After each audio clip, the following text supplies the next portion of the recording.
Inna lillahi wa inna ilaihi raji'un. Inna lillahi wa inna ilaihi raji'un. Yan uwa, wannan abun wallahi yana bani mamaki, yana bani takaici. Wai a ce mutum duk inda ya kai da riko da sunnar Annabi sallallahu alaihi wasallama da Alƙur'ani, ya bi hadisan manzo, ya bi Alƙur'ani mai girma, mutum ya yadda da dukkanin ayoyin Alƙur'ani mai girma, sannan ya yadda da dukkanin sunnonin Annabi sallallahu alaihi wasallama ingantattu. Mutum ya yadda da la ilaha illallah Muhammadun Rasulullahi sallallahu alaihi wasallama 100%, amma saboda wani saɓani na daban, wanda a abubuwa na wajibai kun haɗu da mutum, amma a wani saɓani na daban wanda ya shiga tsakanin ka da mutum, idan mutum baya wannan ra'ayin naka, lalle sai ka kafirta mutum, ka nuna arne ne shi, ka kai shi wuta ƙiri-ƙiri. Abin nan yana bani mamaki. Yan uwa, insha Allahu za ku ji wani ɗaya daga cikin malaman wahabiya izala ne ya fito gatse saboda ƙiyayye 'yan ɗariƙa ta gama mamaye zuciyarsa, yanzu ya kasa haƙuri, ya kasa danna ƙiyayyarsa, ya fito ƙarar ya bayyana wa duniya cewa su fa wannan ita ce aƙidarsu. Duk su a aƙidarsu Shehu Tijjani radiyallahu ta'ala anhu arne ne kawai, kafiri ne. Kuma duk wani wanda ya yarda da Shehu Tijjani yake bin ɗariƙar Shehu Tijjani, to shi ma arne ne, kafiri ne. Kuma ya ƙara da cewa su fa wannan ita ce aƙidarsu. Wannan malamin mutane da yawa za su san shi, shine ba ɓoyayye ba ne, shine Ibn Hazmin, wani malami ɗan Nijar, abokin su Asadu Sunna, abokin su Kaki su Alkanawi, su Anas, abokinsu ne. Dan lokacin da ake program a shafin Sarki Zaki, da shi da su duk a haɗe, haka suke zuwa a program sosai da su. Ƙararren mutumin nan ya fito yi wannan furicin. Mutanen nan sun yadda da la ilaha illallah, sun yadda da Muhammadu Rasulullahi sallallahu alaihi wasallama, dukkanin rukunan musulunci su kashi kan musulunci guda 5 sun yadda da shi, suna bin sa kamar yadda ka yadda da su kake bin sa. Amma saboda wani sabanin fahimta tsakaninka da su, kararaka kafirta suka ce arna ne. Insha Allah ‘yan uwa, za mu kawo muku maganganun shi wannan mutumin, don wannan bakawarije ne mutlakan, za a ji maganganunsa, wallahi bakawarije ne kawai za a kira shi. Za ku ji maganganunsa, sannan za a ji yacca babban malamin addinin musulunci nan, malamin ɗariƙar Tijjaniya Sheikh Nura Arzai, shi ma ya fito ya yi bayanai akan masu kafirta al'umma akan irin wa'annan abubuwan da yake faruwa. Sannan daga bisani za a ji yacca Sheikh Nura Arzai ya kwaɗaitar akan azumin watan Ramadana da yake tunkaro mu. Allah ya kyauta, Allah ya ɗora mu akan hanya madaidaiciya, amin. Kuma yanzu shi fa wannan malamin Ibn Hazmin da ya kafirta 'yan ɗariƙa, yanzu fa aka bibiya iyayensa watakila 'yan Tijjaniya ne, 'yan ɗariƙa ne, ko 'yan ɗariƙar Tijjaniya ko 'yan ɗariƙar Ƙadiriya, yana da wahala ba a cikin a ɗariƙa suke ba. In kuma ba sa rayu, yana da wahala a ce ba a kan ɗariƙa suka mutu ba. Ko iyayensa ko kakanninsa dole akwai 'yan ɗariƙa a ciki. To yanzu yana nufin zai ce zai yi addu'a Allah ya ji kan iyayensa bayan ya ce bayan su sun mutu a kafirci a fahimtarsa. Sannan na yi imanin malaman da mutumin nan ya fara sanin Allah da manzon Allah sallallahu alaihi wasallama a wajensu, asalinsu 'yan ɗariƙa ne. Sai dai ko da ka baya ne ya koma wajen malaman wahabiyawa, saboda wannan mutumin kai kana ganin sa ka san ya haura shekara 40, kai mutumin nan ya kai shekara 50, saboda gashi za ku gan shi duk da farin gemu a tare da shi. Yana da wahala a ce malaman da suka fara sanar da shi Allah da musulunci ma dai gaba ɗaya a ce ba 'yan ɗariƙa ba ne. Su ma yana nufin duk wa'annan kafirai ne. Zai yi addu'a ya ce Allah ya ji kan malamanmu da iyayenmu gaba ɗaya. A ya yaudari kansa, tunda ya san cewa ba dai ƙarya yake yi, in ya faɗa ƙarya yake yi, tunda a wajensa kafirai ne. Amma 'yan uwa, kada in cika ku da surutu, bara mu bar ku ji abin da shi wannan bawan Allah malamin izala abokinsa Asadu Sunnan ya faɗa, sannan a ji martanin da aka mammayar masa da kuma bayanin Sheikh Muhammad Nura Arzai.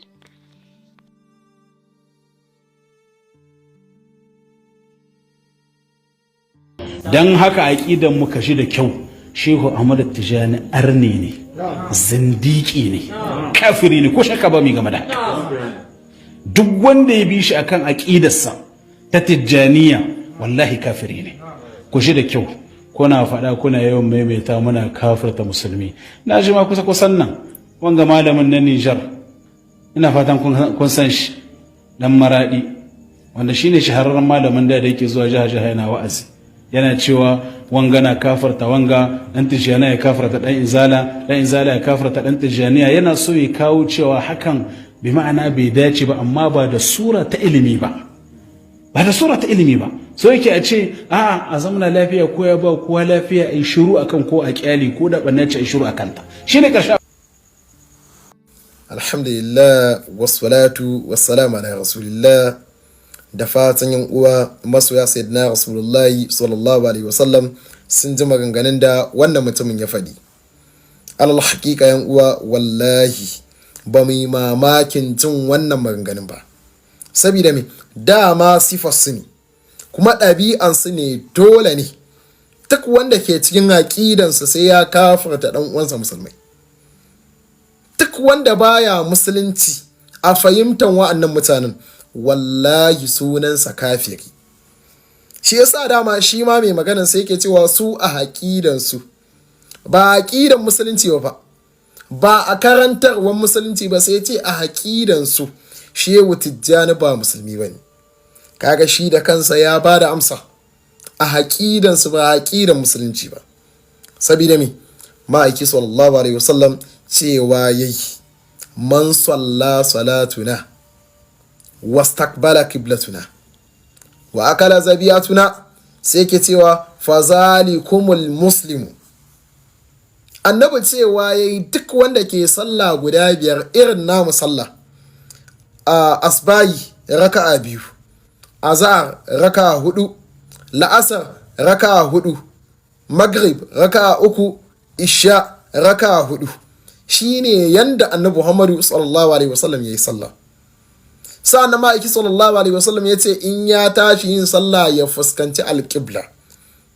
Sa'an nan idan mu musulmai muka yanka da sunan Allah, ya ci wannan yankan, annabi cewa ya yi wannan mutumin nan shine musulmi. Kuma sa'an nan yanguwa ma'aiki sallallahu alaihi wasallam a wani hadisin yana cewa man qala la ilaha illallah wa kafara ma ya'buduna min dunillah, sai ke cewa menene haramun ne jinin wannan mutumin nan, aka kuma dukiyarsa, sai ke cewa isabun wannan mutumin nan yana gun Allah ne. Yace duk wanda yace la ilaha illallah ya kafirce ma wannan abun bauta koma bayan Allah, annabi yace wallahi jininsa da dukiyarsa haramun ne, isabun wannan yana ga Allah ne akan komai ma yake aikata. Kaga ashe kenan mu mun yadda a musuluncin inda na annabi Muhammadu ne musulmi ne, a karantarwa na annabi Muhammadu musulmi ne, amma a karantarwar Muhammad dan Abdul Wahab mun yadda cewa a wancan fasaran da kai, saboda me duk wanda ke bin anyan Muhammad dan Abdul Wahab wallahi idan bai kafirta dan uwansa musulmi ba bai cika mabiyinsa na gaskiya ba. Saboda me da abin da ya fara kenan, ya kalla ‘yan uwansa na uwa na uba ya ce da su dukkaninsu ba musulmai ba, ya kalla danginsa, ya kalla jama'an garin ma ya ce gaba ɗayansu ma ba musulmai ba ne. Saboda me wai ba su a musulunci a fahimtansa, ba su a musulunci wai haɓa mana yanguwa. Allah ya samu dace. Amma wannan mutane malam wallahi yanda musulunci ya yi daban yanda suka yi daban, yanda musulunci ya yi daban yanda suka yi daban. Allah ya samu dace wa wassalamu alaikum. Mutane suna la ilaha illallah muhammadur rasulullah, sun yarda da Allah iya karfinsu, sun yarda da manzan Allah iya karfinsu, suna sallah iya karfinsu, suna azumi iya karfinsu, suna karanta alkur'ani iya karfinsu, suna salati ga annabi Muhammad sallallahu alaihi wasallam iya karfinsu, suna ayyukan kwarai iya karfinsu, ka kalle su saboda wani abu ya haɗa ko ka ce gaba ɗayansu kafirai ne mushrikai ne. Kaga wannan kalma ai ta girma, ta girma. Annabi Muhammad sallallahu alaihi wasallam cewa idan wani dan uwa musulmi ya kalli dan uwansa musulmi ya ce masa ya kai kafiri, to ita wannan kalmar ba ta faduwa a ƙasa, ita ba ta faduwa a ƙasa.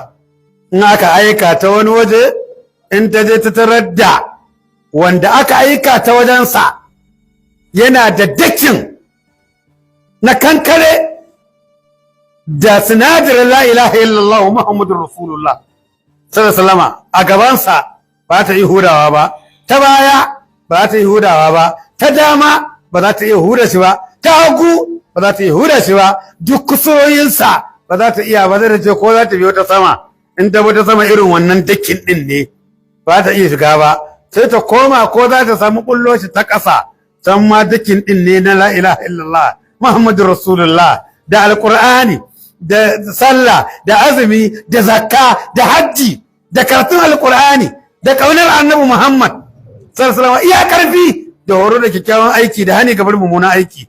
To in ta yi da warwara, tunda an ce ita ba ta faɗuwa a ƙasa, to sai ta yi ribas, sai ta koma wajen wanda ya aiko ta wajen ka, sai ta ji ta hura shi kamar kabewa. To yana daga munin aikin da harshe yake janyo wa mai yin wannan kalmar na bala'i ga ɗan uwa musulmi ko ƴan uwa musulmi. Muna fatan Allah ya tsare mu daga yin wannan aiki. Ya ƴan uwa, ga lokaci ne mai albarka ya taho, watan azumin Ramadan, wanda Allah ya saukar da Alƙur'ani a cikinsa, wanda Allah ya wajabta mana yin wannan azumin, kamar yadda ya wajabta wa wasu da suka zo kafin mu, ko da sunan Ramadana ko ma da kowane suna ne. Aka ce hikimar wajabta azumi don a samu tsoron Allah. Allah subhanahu wa ta'ala ya faɗa a cikin Alƙur'ani, ya koda kuma da gaskiya da Allah da manzan Allah, ku ji tsoron Allah a cikin dukkan harkokinku, ku kasance tare da masu gaskiya. Ita gaskiya ita ce tushen samun dukkan alkhairi. Ƙarya tana daga munanan abubuwa, tana daga munanan sifofi kuma na munafukai. Allah ya faɗa a cikin Alƙur'ani, duk maganar da za ku yi, wa qulu lin-nasi husna, ku rika faɗa wa mutane alkhairi a zantukanku.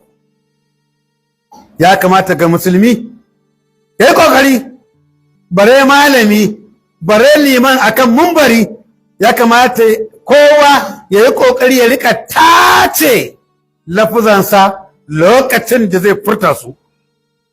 Ya nisanci munanan kalmomi, ya nisanci kalmomi masu zafi a cikin ainihin abin da zai jiyar da kunnuwan mutane. Allah subhanahu wa ta'ala ya faɗa a harshen Luqman, yana yi wa ɗansa wasiya Luqman ɗin nan, yana cewa wa gadudu min sautik, ka yi ƙoƙari kullum murya ka ƙasa-ƙasa, ba za ka ɗaga murya da wata magana ba sai in alkhairi ne cikin tafal. Saboda ka ɗaga murya ba bukata abin zargi ne.